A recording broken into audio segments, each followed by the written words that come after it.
ሁላችንንም ከወደቅንበት ያንሳን፣ ከጠፋንበት ፈልጎ ወደ እሷ እቅፍ ያምጣን።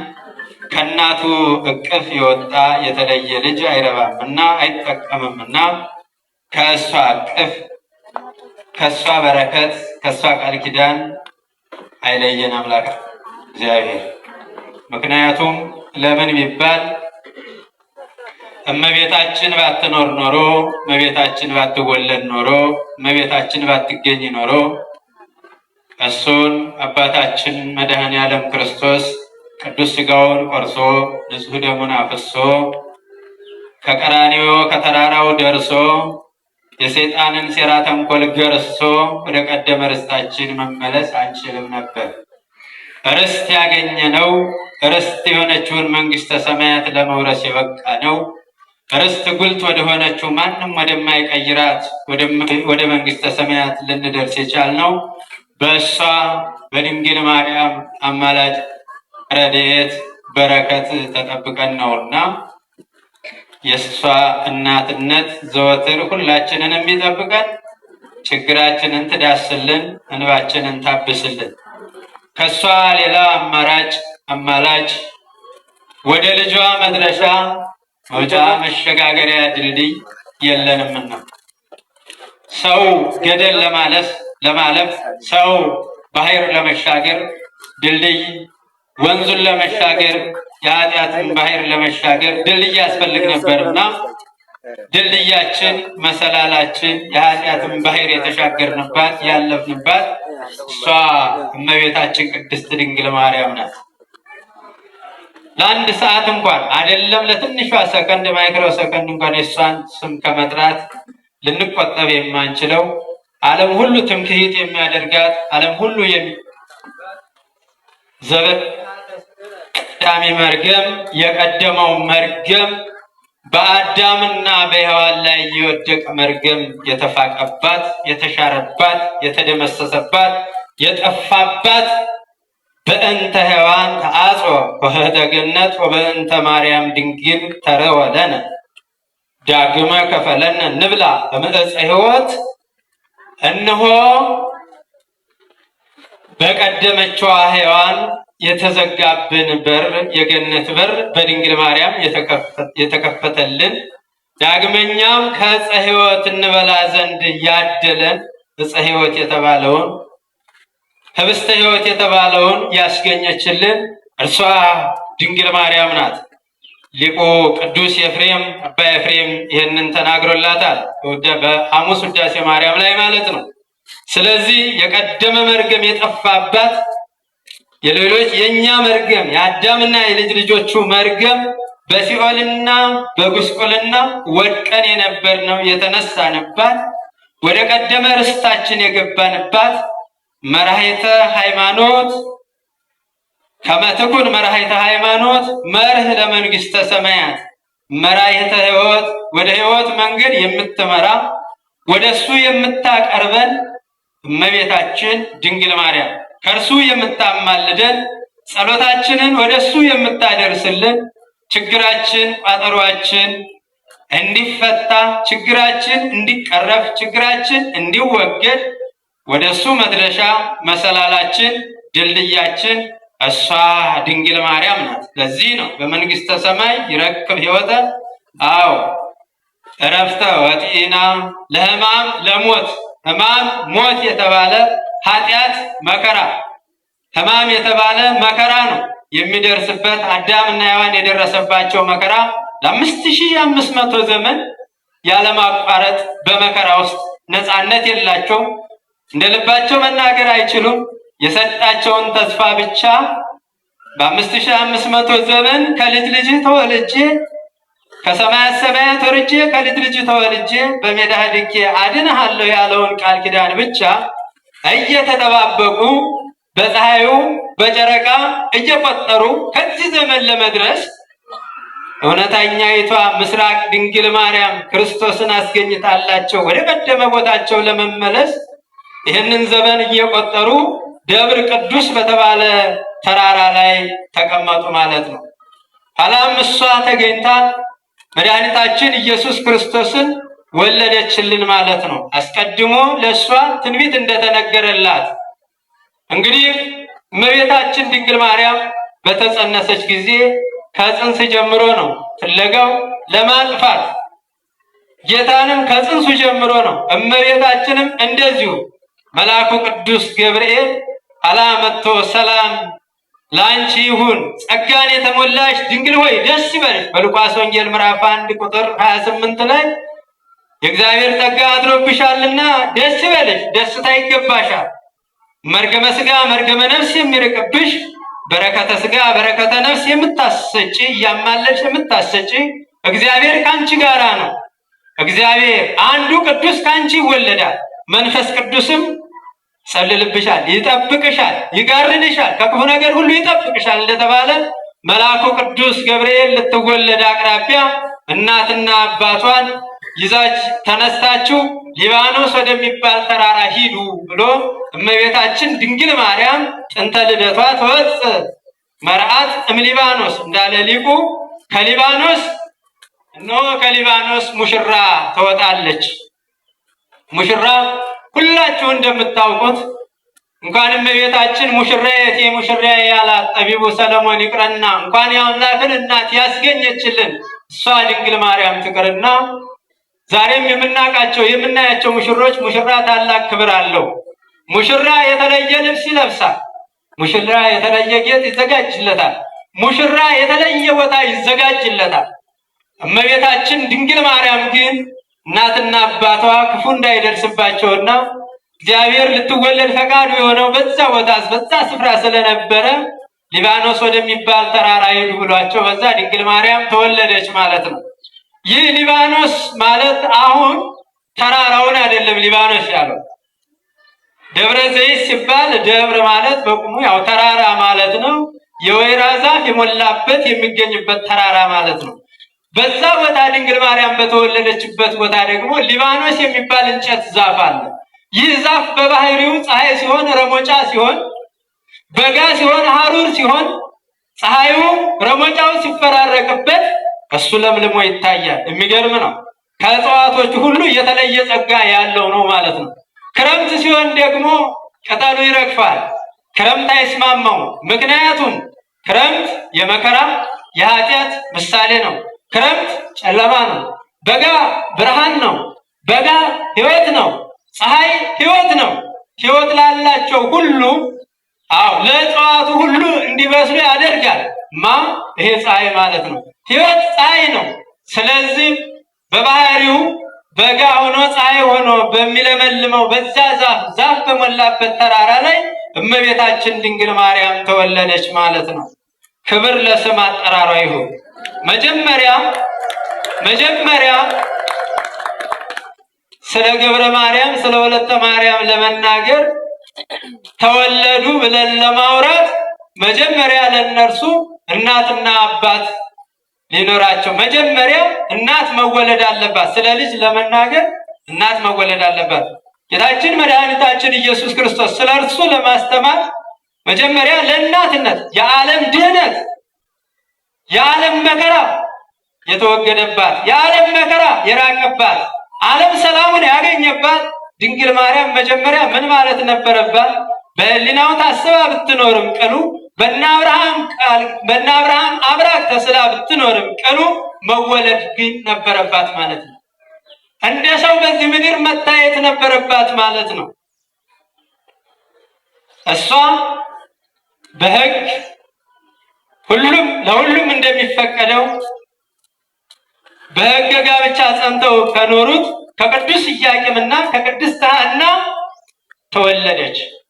እሷ ደግሞ እንበለ ዘር ያለ ወንድ ዘር መልአኩ ቅዱስ ገብርኤል በሰላምታ ደስ ይበልሽ እያለ እንዳበሰራት ሰላም ላንቺ ይሁን እያለ ደስታ ይገባሻል ላንቺ እያለ እንዳበሰራት እሷ ድንግል ማርያም ደግሞ እንበለ ዘር ክርስቶስን አስገኘችልን ማለት ነው።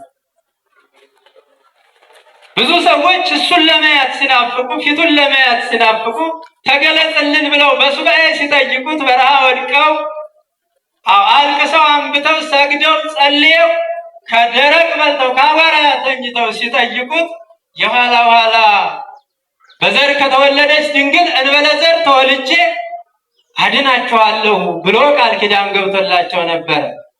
እመቤታችንን የቃል ኪዳን ምድር ይላታል፣ የቃል ኪዳን እርሻ ይላታል።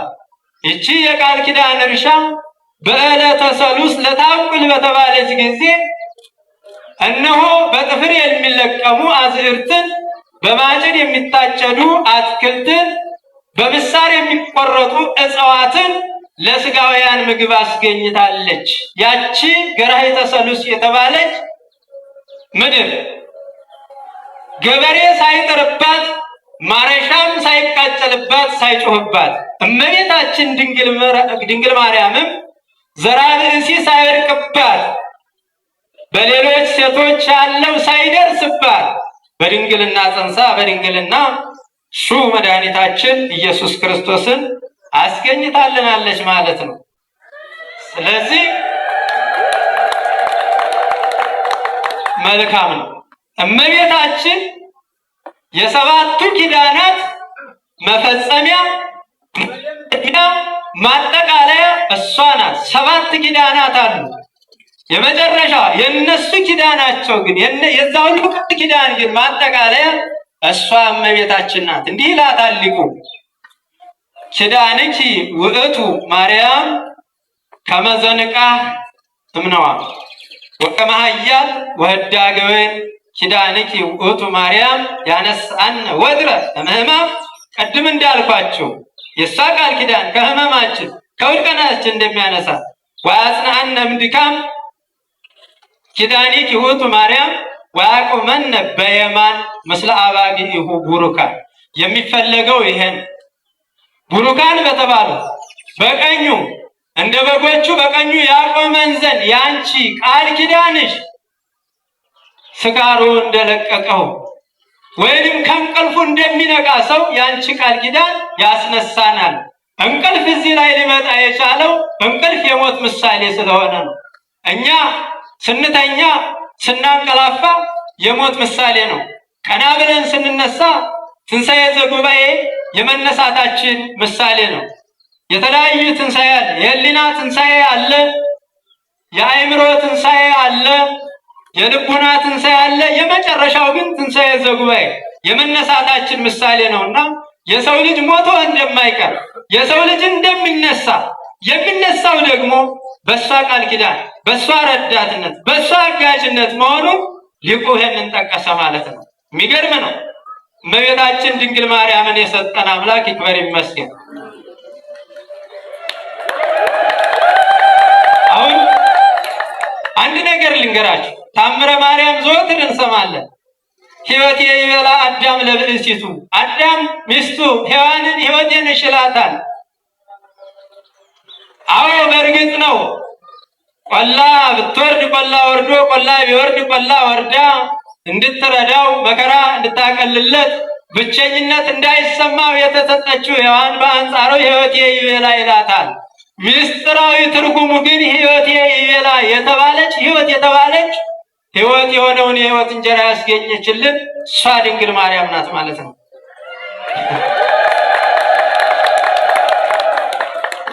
ይሄ ምናልባት በእኛ ቤት እንደሚገኘው እንጀራ ጊዜ የሚገድበው ዛሬ ተጋግሮ ነገ እንደሚያልቅ ወይንም ወዙን እንደሚቀይር መልኩን እንደሚቀይረው አለቀ እንደምንለው እንጀራ ያለ አይደለም። የሕይወት እንጀራ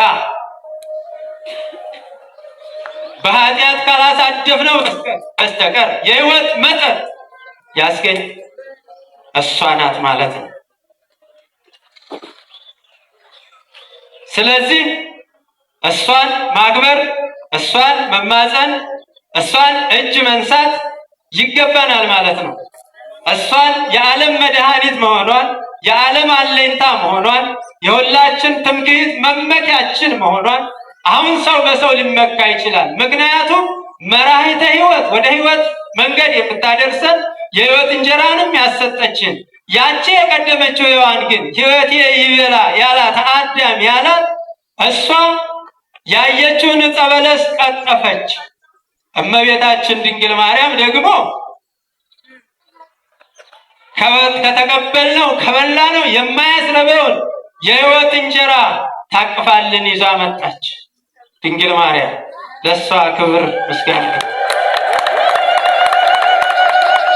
ያቺ ሔዋን የቀደመችው ሔዋን የሰይጣንን ስብከት በሁለት ጆሮዎቿ ሰምታ ያየችውን ጎምጅታ ልብላ አሰኝታ እሷ በልታ ለተሰጣት ለአዳምም አበላች። ዓለምን ሁሉ ስደተኛ አደረገች። ዓለምን ሁሉ ረሃብተኛ አደረገች። ይህች ዳግሚት ሔዋን የተባለች እመቤታችን ቅድስት ድንግል ማርያም ግን የመልአኩ የቅዱስ ገብርኤልን የመጀመሪያው ሰባኪ መጋቢ ሐዲስ የተባለውን የመልአኩን ብስራት ሰምታ በሁለት ጆሮዎቿ ተቀብላ ይህ ነገር እንዲህ ብላ 3 ጊዜ ሰምታው እንዲሁ የቀደመችው የእናቴ ሔዋንን ያሳተ ሰይጣን ሊያሳስተኝ ይሁን ብላ ከቤቷ ገብታ 3ኛ ጊዜ ስትሰማው ይኩነኒ ብላ የመልአኩን ቃል ተቀብላ የሕይወት እንጀራ ኢየሱስ ክርስቶስን አስገኘችልን። ክብር ለስም አጠራሩ ይሁን።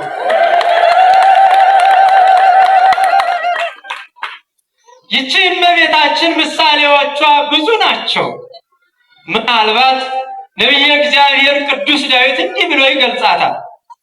ወተከድነ አድባረ ጽላሎታ፣ እነሆ ጥላዎቿ ተራራውን የሸፈነ ተራራዎችን የሸፈነ ብሎ ይናገርላታል። ጽላሎቷ የተባለች እመቤታችን ድንግል ማርያም ናት። በተራራ የተመሰሉ ነቢያት ሐዋርያት ናቸው። ነቢያት የቀደሙ አባቶቻችን ለነሱ ቃል ኪዳን ቢሰጣቸው የቃል ኪዳን ፍጻሜያቸው ግን ድንግል ማርያም ናት። የቃል ኪዳን ፍጻሜያቸው እሷን ሳሊለነ ቅድስት ብለው ለእሷ ሰግደው እሷን ተማጽነው ስሟን ጠርተው ጠግበው የኖሩባት በትንቢት መነጽር ከሩቅ ሆነው የተናገሩላት ሐዋርያት የሰበኩላት ሰማዕታት ወጥተው የቀሩላት በእሳት የነደዱላት እንደ ሽንኩርት የተቀረደዱላት ድንግል ማርያምን ትምክህት አድርገው አለይታ አድርገው ለሷ ሐሳባቸውን ነግረው ክርስቶስን ያስገኘችላቸው ስለሆነ የቃል ኪዳናቸው ፍጻሜ መደምደሚያ ማህተም ድንግል ማርያም ናት። ደስ ይበላቸው መመን። ስለዚህ ነው ስሟን ኪዳነ ምሕረት እያለን የምንጠራት። በአጭሩ ለእነ አብርሃም ቃል ኪዳን ተሰጥቷል። የምድር አሕዛብ ሁሉ በዘርህ ይባረካሉ። ምነው አሕዛብ አላቸው ቢሉ የአሕዛብን ስራ ይሰራሉና ብዙ ማብራሪያ አለ። አሕዛብ እያለ እስራኤላውያንን ይጠራቸዋል። ስለዚህ የምድር አሕዛብ ሁሉ በዘርህ ይባረካሉ። ዘርህ የተባለ ደግሞ ማን ነው? እመቤታችን ድንግል ማርያም ተወልዳ ከእርሷ ደግሞ ማን ስለሚወለድ ነው? ጌታችን መድኃኒታችን ኢየሱስ ክርስቶስ ነው ማለት ስለሚወለድ ነው ማለት ነው። ስለሆነም አብርሃም አባታችን በተሰጠው ቃል ኪዳን መሰረት ወደ ጊራራ ንጉሥ ሄዶ በዛ ሄዶ ሳለ ሚስቱ ሳራን ያ ንጉሥ እንዲወስዳት በተጠየቀ ጊዜ ምን ነች ብሎ ሲጠየቅ እህቴ ነች አለ። አይ እህትህ ከሆነችማ ብሎ ንጉሡ ወደ እሷ አስወሰዳት። ሳራ ወንድሜ ነው አለች። ከመከራ ለመዳን ነው፣ ከመከራ ከመውጣት ነው። ብዙ ጊዜ በፈሊጥ እንጂ በፍልጥ አይሆንም ጉዳዩ። ስለሆነ አባቶቻችን በፈሊጥ ለመዳን እንዳሁኑ ትውልድ ሳይሆን በፈሊጥ ከመከራ ለመውጣት እግዚአብሔር ያወጣናል፣ እግዚአብሔር ያድነናል ብለው ስለሚገምቱ ስለሚያስቡ ግምት ብቻ ሳይሆን ድምዳሜያቸው እግዚአብሔር እንደሚያድናቸው ስለሆነ እህቴ ነች አለ። ንጉሡ ወሰዳት። ሌሊቱን ንጉሡን የታየው ነገር ብዙ መከራ አለ፣ ከዚህ በኋላ እህቴ ነች አልከኝ ውሸትህ ነው ብሎ ከገጸ በረከት ጋር ሳራን አምጥቶ ሰጠው። አያችሁ ምን ስለሆነ ነው? በዘርህ የምድር አሕዛብ ሁሉ የምድር ሕዝብ ሁሉ በዘርህ ይባረካሉ ብሎ የሰጠው ተስፋ ቃል ኪዳን ስላለ ይህ ሳይሆን በዛ ንጉሥ እጅ እንዳይሞት ነው። ይሄ ቃል ኪዳን ነው ማለት ነው። ሌላው አብርሃም ከዚህ መከራ በኋላ በዘፍጥረት 28 ላይ ተወራራሽ ተቆራራሽ የሌለውን አንድያ ልጁን ያውም ወንድ ልጅ ተወለደ ሲሏቸው ሁሉም ሰው ደስ እንደሚለው ሁሉ ወንድ ልጁን አንድያ ልጁን ሰዋልኝ አለው። የፍቅር መግለጫ ፈተና ነው። ይህ ፈተና ነው። አብርሃም ሎሌዎችን ይዞ አህያውን ጭኖ እንጨቱን ወቅለምቱን አሸክሞ 3 ቀን ጎዳና ተጓዘ። በሶስተኛው ቀን አንድ ተራራ ከ3 ተራራ አንድ ተራራ ላይ የብርሃን አምድ ተተክሎ ብርሃን ታየው። በዚህ ቦታ ነው እግዚአብሔር የፈቀደው ብሎ ሎሌዎቹን ከእግረ ደብር ትቶ ልጅና እኔ ሰግደን እንመጣለን ብሎ በዛ ተራራ ላይ ወጥቶ ልጁን ለመስዋዕት ሊያቀርበው ሲል ጌታችን መድኃኒታችን ኢየሱስ ክርስቶስ ዓለም የሚድነው በአንተ ልጅ ደም ሳይሆን በእኔ ደም ነውና ተው፣ ካራውን በአንገቱ ላይ በልጅህ ላይ አታሳርፍ ብሎ የተወደደ መስዋዕት አድርጎ ቀንዱ ያልከረከረውን ጥፍሩ ያልዘረዘረውን በግ በዕፀ ሳቤቅ ታስሮ አሳየው። ይሄንን ረድ ይሄንን ሰዋ ነው። ይህ በግ የታሰረበት ዕፀ ሳቤቅ የእመቤታችን የድንግል ማርያም ምሳሌ ነው ማለት ነው። ብዙ ምሳሌ ያላት ያልኩት ከዚህ አንፃር ነው። ታዲያ ይስሐቅ ከዚህ ጊዜ መታረድ ከመሰዋት የዳነው አሁንም ከይስሐቅ ዘር ያዕቆብ፣ ከያዕቆብ ዘር እመቤታችን፣ ከእመቤታችን ከድንግል ማርያም ደግሞ ጌታችን አምላካችን መድኃኒታችን ኢየሱስ ክርስቶስ ስለሚወለድ ነው ማለት ነው።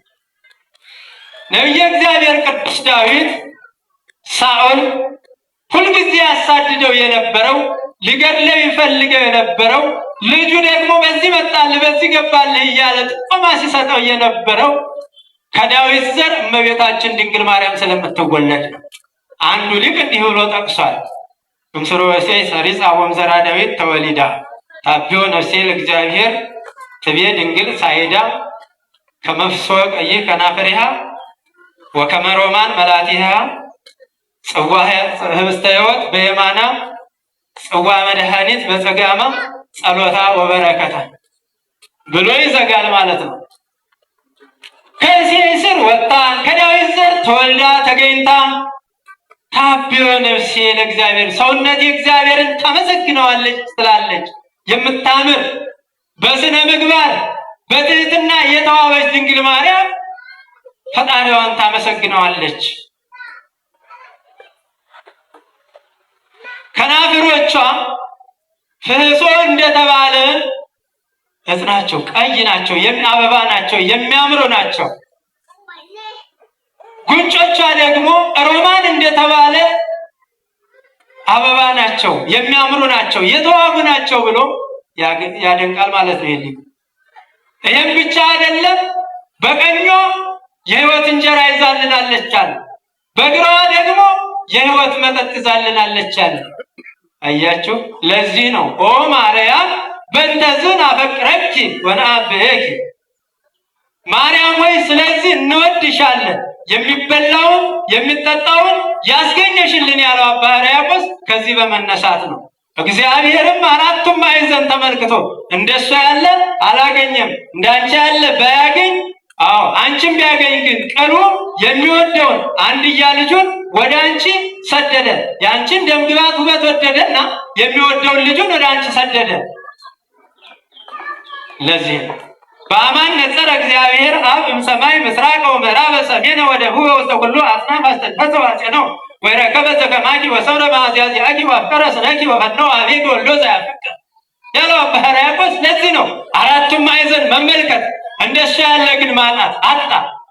ጌታችን መድኃኒታችን ኢየሱስ ክርስቶስ በንጽህና በቅድስና ያጌጠች ታዲያ ሕሙማንን የፈወሰው ከሷ የነሳው ስጋ ነው። እነሆ ሙታንን ያነሳው ከሷ በለበሰው ስጋ ነው። መዋቲ ሲሆን ነገር ግን በሞቱ ሞቱን ገሎ ትንሣኤያችንን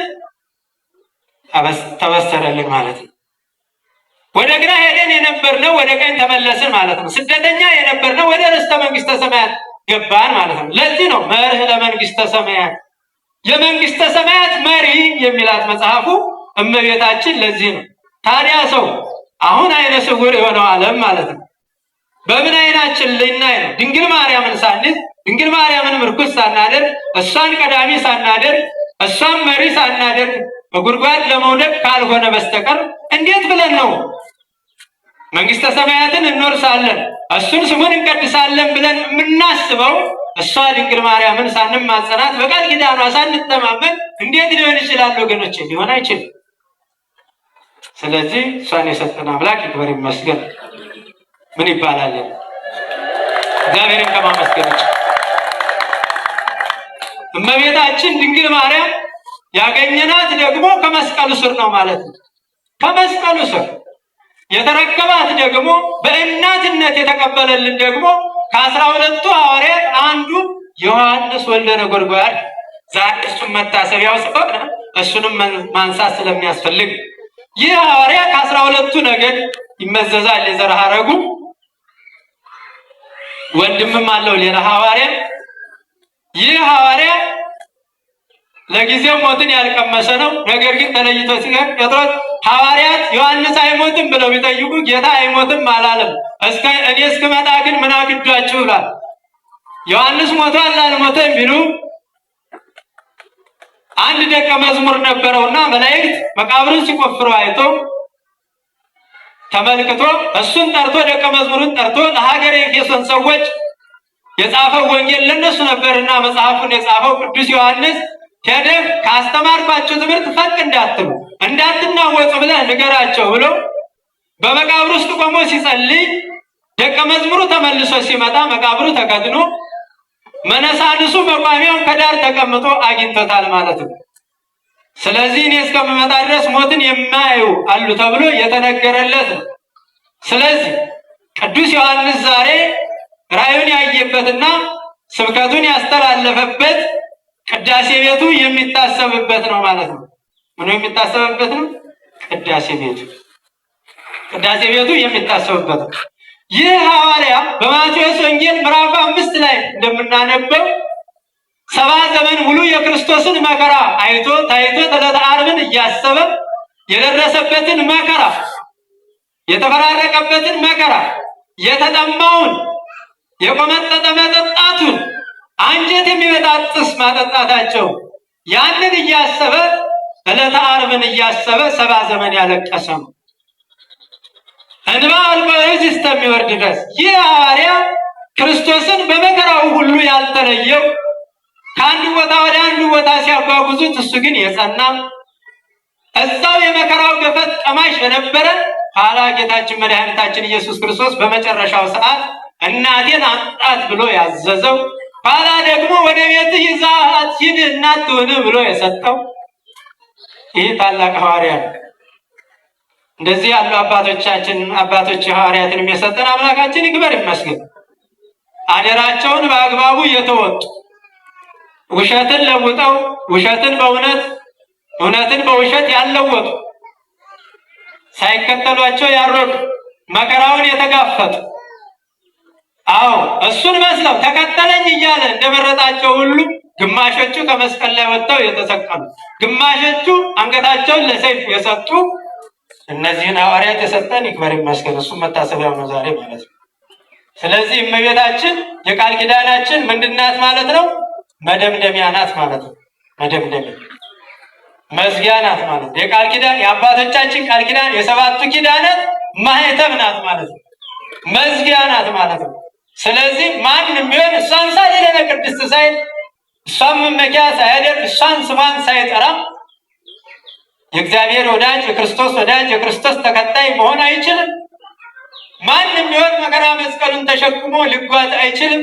ማንም ቢሆን በመከራው ሊጸና አይችልም። መከራውን ያቀለለችልን ከስደት የመለሰችን እርሷ ድንግል ማርያም ናት ማለት ነው። ማናት እሷ? ድንግል ማርያም ናት ማለት ነው እንጂ በፊትማ ዓለም ስደተኛ ነበረ። ዓለም አይኑ ታውሮ ነበረ። የሚያስተውልበት አይኑ ታውሮ ነበረ። እነሆ አትብላ የተባለውን ዕፀ በለስ አትንካ የተባለውን ለአዳም ትእዛዝ የተሰጠውን ያቺ የተሰጠችው ረዳት የቀደመችው እናት የቀደመችው ሔዋን እሷ ቆርጣ ቀጥፋ ሰጠው ያን ዕፀ በለስ በልተው ከገነት ስደተኛ ሆነው ነፃነት ርቋቸው በደብረ ቅዱስ በተባለ ተራራ ዘመናቸውን ጊዜያቸውን እየቆጠሩ ሳለ ወደ ቀደመ ርስታቸው የተመለሱት በድንግል ማርያም ነው ማለት ነው። ስለዚህ እመቤታችንን ምን ይላታል? የቃል ኪዳን ምድር ይላታል ማለት ነው።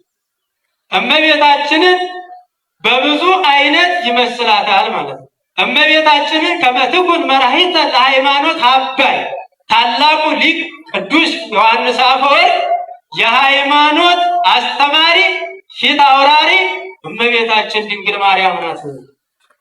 የሃይማኖት ቅድሚያ አስተማሪ እሷ ናት። ድንግል በድንግልና ትጸንሳ በድንግልና ትወልዳለች ያለች ሲባል ይህንን ቃል ስትሰማ እኔ በሆንኩ ያላለች ከዘመኗ በደረስኩ ያለች መልካም የተመኘች እሷ ድንግል ማርያም ናት። እናታችን ድንግል ማርያምን የሰጠን አምላክ ይክበር ይመስገን።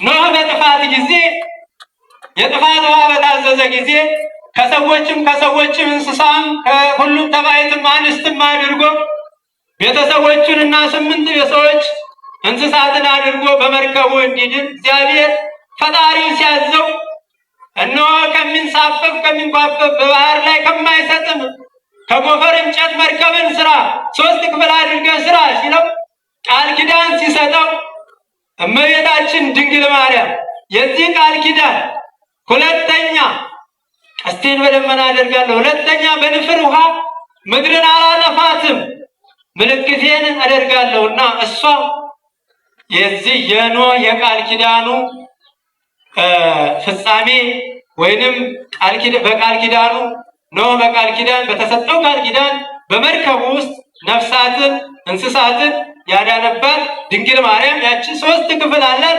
እመቤታችንም ከሐልዮ ከነቢብ ከገቢር ከመናገር ከመስራት ከመስማት ንጽሕት የሆነች ናት ማለት ነው። ርግብ ተልካ መጉደሉን አይታ እንድትመጣ ሄዳ መጣ የምስራች የነገረችው አማናይቷ ርግብ የተባለች እሷ ድንግል ማርያም ናት። ያቺ ያ ባህሩ መጉደልን ለኖህ እንዳበሰረችው እንደነገረችው እመቤታችን ድንግል ማርያም ደግሞ በዕለተ ዓርብ ልጇ ወዳጇ መስቀል ላይ ተሰቅሎ ዓለምን ባዳነበት ጊዜ የኃጢአት ባህር መጉደሉ በስርዓቱ የመጣልን በድንግል ማርያም በኩል ነው ማለት ነው። ስለዚህ መልአኩ ቅዱስ ገብርኤል ሰላምታ ይገባሻል፣ ጸጋን የተሞላሽ አንቺ ለአንቺ ደስታ ይገባሻል ብሎ ሰላም ሲላት ሰላምታውን ሲነግራት ድንግል ማርያም ለድንግል ማርያም የተናገራት ሰላምታ ለእኔና ለእናንተ በጉስቁልና በኃጢአት ለምንኖረው የምስራቹ ወንጌል የመነገሩ ምሳሌ ነው ማለት ነው። ስለዚህ የመጀመሪያው ሰባኪ ሊቃውንቱ ቅዱስ ገብርኤል መልአኩ ቅዱስ ገብርኤል ነው ይላሉ። መጋቤ ሐዲስ ይሉታል። የሐዲስ ኪዳንን 2 ኪዳናት አሉ፣ ብሉይ ኪዳንና አዲስ ኪዳን። አዲስ ብሉይ ኪዳን ንባብ ነው፣ አዲስ ኪዳን ትርጓሜ ነው። ብሉይ ኪዳን መነሻ ነው፣ አዲስ ኪዳን መዳረሻ ነው። ብሉይ ኪዳን ሕግ ነው፣ አዲስ ኪዳን ደግሞ የሕጉ ፍጻሜ ነው ማለት ነው። ሕጉ የተፈጸመባት ዓለም የዳነባት ደግሞ ድንግል ማርያም ናት። እሷን የሰጠን አምላካችን ይክበር ይመስገን። ለሕማም ለጥፋት ለጉስቁልና ለሲኦል የቀረብን የሰው ልጆች ተጥለን በመንፈስ በመጸፈ ደይን ወድቀን በግራ አጋንንት ተጠቅጥቀን ለነበርነው እሷን የሰጠን አምላክ ለኛ እሷን የሰጠን አምላክ ይክበር ይመስገን። በስብሐት ለእግዚአብሔር። ቆይ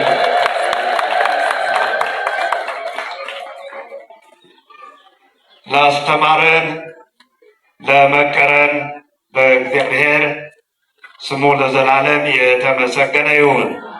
ቃሉን ላስተላለፉልን ላስተማሩን ለገዳማችን ሊቀ ጉባኤ አባ ኪዳነ ማርያም ቃለ ሕይወት ያሰማልን፣ ቃለ ሕይወት ያሰማልን። የአገልግሎት ዘመናቸውን እግዚአብሔር አምላክ ሰፊ አድርጎ ይስጥልን። እኛም በተማርነው እንድናፈራ መልካሙን ነገር አፍርተን መንግስቱን ለመውረስ እግዚአብሔር አምላካችን ሁላችንን ይርዳን። እንግዲህ ስለ እመቤታችን ስለ ድንግል ማርያም ነቢያት በትንቢት መነጽር አይተው ሐዋርያት ክርስቶስን ሰጣቸው። አባቶቻችን ደግሞ ይህ ዓለም በድንግል ማርያም ክርስቶስ በሷ ሰው ሆኖ እንዳዳነን እግዚአብሔር በገለጸላቸው ልክ ተናግረዋል። ነገር ግን መጨረሻ ላይ የንግግራቸው መደምደሚያ የምናመሰግንበት የምንጠራበት አጣን። የኛ አቅም አልችላለ። ምክንያቱም ሰማይን የዘረጋ ምድርን የፈጠረ የሚታየውንም የማይታየውንም ያስገኘ እሱ በሚያውቀው ጥበቡ ብቻ ማንንም ሳያስፈቅድ ማንንም ሳያማክር ከሷ ሰው ሆኖ እሷን መርጦ ስለ እሷ መናገር ማርያም ማለት ራሱ ከባድ ነውና እግዚአብሔር የገለጸለት እግዚአብሔር ጸጋውን በረከቱን ያጎናጸፈው ድንግል ማርያምን ያመሰግናል። በዚህ ምድር ላይ ሰይጣን በጣም የሚጠላው ድንግል ማርያምን ነው። ለምን? የሰው ልጅ የዳነው በሷ በኩል ምርኮ የማረከውን የተቀማው በድንግል ማርያም በኩል ነው እና ለምን አይጠላት? እኛ ደግሞ እንወዳታለን፣ እኛ እናከብራታለን። ድንግል ማርያም እናታችን ናት እንላለን፣ መሰክራለን። ስለዚህ ጠላት ዲያብሎስ የተቀማው 5500 ዘመን በጨለማ የነበረው ሕዝብ የወጣው እግዚአብሔር ከድንግል ማርያም ከስጋዋ ስጋ ነስቶ ከነፍሷ ነፍስ ነስቶ ሰው ሆኖ በሷ በኩል መጥቶ ነው የዳነው። እግዚአብሔር የመረጣትን እግዚአብሔር ያከበራትን ቅድም ዮሐንስ ወንጌላዊው እስከ ቀራንዮ እስከ መስቀሉ ድረስ ተጠግቶ ቀራንዮ ነው የተገኘው። ወንጌላዊ ዮሐንስ መጨረሻ ላይ ክርስቶስ የሰጠው ለዮሐንስ በዮሐንስ ወንጌል ምዕራፍ 19 ቁጥር 26 ላይ ለሚወደው ደቀ መዝሙር እናቱን እነኋት፣ እናቴ ውሰዳት፣ ሀብት ትሁን፣ ርስት ትሁን፣ ውሰዳት ነው የተባለው። ቅዱስ ጴጥሮስ እኮ መሃል ጠላት ሲገባ ራቅ ራቅ እያለ ሲመጣ እኮ ፈጣሪውን ሲጠየቅ ታውቀዋለህ? ከእሱ ጋር ነበር ሲባል ኧረ አላውቀውም፣ ኧረ የምትሉትን ሰው አላውቀውም ነው ያለ። መሀል ላይ ጠላት ሲገባ አናውቀውም እንላለን። እንደ ዮሐንስ እስከ ቀራንዮ እስከ መስቀሉ ተጠግተን በደንብ ስናመልከው ስሙን ስንጠራ ስናከብር ወገኖቼ እግዚአብሔር የሚሰጠን ድንግል ማርያም። ከድንግል ማርያም የሚበልጥ ወርቅ አለን? ከድንግል ማርያም የሚበልጥ ሀብት አለን? ንብረት አለን?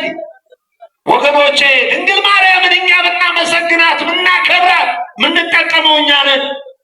ባናከብራት ባናመሰግናት ባንወዳት የምንጎዳው እኛ ነን። እሷን የልጇ አክብሯታል። የሚታዩ የማይታዩ ረቂቃን መላእክት ያመሰግኗታል። ሱራፌል ኪሩቤል የማይችሉትን እሷ ተሸክማለች። ይገርማል እኮ በእሷ ማህፀን ውስጥ በእሷ ማህፀን ክርስቶስ በድንግል ማርያም ማህፀን ሳለ ዓለምን ይመግብ ነበር። ይሄ እኮ ይገርማል። ዓለምን ያስተዳድራል፣ ያኖራል። ይሄ በጣም የሚገርም ተነግሮ በምን አይነት አእምሮ ወገኖቼ እግዚአብሔር አእምሮን ከፍቶ እግዚአብሔር የገለጸውን ምስጢር እግዚአብሔር ለድንግል ማርያም የሰጣትን በረከት ማየት መረዳት የሚቻለው እግዚአብሔር አእምሮውን ለከፈተለት ብቻ ነው እና በእውነት እግዚአብሔር ለሁላችንም አእምሯችንን ከፍቶልን ስለ እናትህ ስለ ድንግል ማርያም ብለህ በጠባሃቸው በጡቶቿ ባቀፉ በእጆቿ እባክህ ባዘኑ በጀርባዎቿ ግብፅ ድረስ በተንከራተተች ባለቀሰችው በእንባዎቿ ማረን፣ ራራልን፣ ይቅር በለን፣ ምሕረት ይቅርታን አውርድልን እያልን መማፀን ነው ወገኖቼ። እግዚአብሔር እንኳን ድንግል ማርያምን እግዚአብሔር ስለ ክርስቶስ ብለው መከራ የተቀበሉ መስቀሉን የተሸከሙ እነሱ እንኳ የመናገር ሞራል የለንም። ለምን? ደካሞች ነን፣ ኃጢአተኞች ነን፣ በበደል በኃጢአት የተጨማለቅን ምላሳችን እንጂ ውስጣችን ክፉ ነው። ስለዚህ እግዚአብሔር ለሁላችንም ማስተዋሉን ያድለን። እግዚአብሔር የሁላችንንም የሁሉንም የሰው ልጅ መመለስ ነው የሚፈልገው። ጠላት ደግሞ እንድንጠፋ ነው የሚፈልገው። ስለዚህ ሹክ ይላል ጠላት። ጠጋ ይልና ሔዋንን ከገነት ያባረረው ይህ ዕፅ እኮ መልካም ነው ብትበሉት ይጣፍጣል፣ እንደ እግዚአብሔር ክፉና ደጉን ታውቃላችሁ ብሎ ነው ሹክ ያላት ለሔዋን። አሁንም ሹክ ይላል። ድንግል ማርያም እኮ እንዳንተ ናት፣ ለምን ታመሰግናታለህ ይላል። ሹክ ይላል። ለምንድን ነው? አንተም እኮ እኩል ነህ፣ አንተም እኮ ከመላእክት ጋር እኩል ነህ ይላል። ይገርማል። ብዙ ሰዎች እኔ እኮ ከገብርኤል ከሚካኤል ጋር እኩል ነኝ ሲሉ ሰምቻለሁ። እና ያሳዝን እና እንዲህ ነው ጠላት አይምሮን ሲያሳውር ሲደፍን እንዲህ ያሰኛል። ስለዚህ የተወደዳችሁ የእግዚአብሔር ልጆች ያለንበት ዘመን የመከራ ዘመን ነው። ያለንበት ዘመን በብዙ አይነት መከራ ተወጥረን ጣጣ ያጣንበት ዘመን፣ ፋታ ባጣንበት በዚህ ዘመን እግዚአብሔርን ይዘን እግዚአብሔርን ተመርኮዘን እግዚአብሔርን ተጠግተን ነው መኖር ያለብን። ያለ እግዚአብሔር መመኪያ የለም። ቢኖረንም ባይኖረንም፣ ጤናም ቢኖረን ባይኖረንም የማይተወን እግዚአብሔር ብቻ። ሰው ጊዜን ሰው ማንነትን ያያል። ጊዜን አይቶ ዞር ይላል። ሰው ዞር የማይል እግዚአብሔር ብቻ ነው። ስለዚህ ስለ ድንግል ማርያም ብሎ ሁላችንንም ይማረ፣ ስለ እናቱ ብሎ ሁላችንንም ይቅር ይበለ፣ ለምድሪቷ ሰላም ፍቅር ይስጥልን።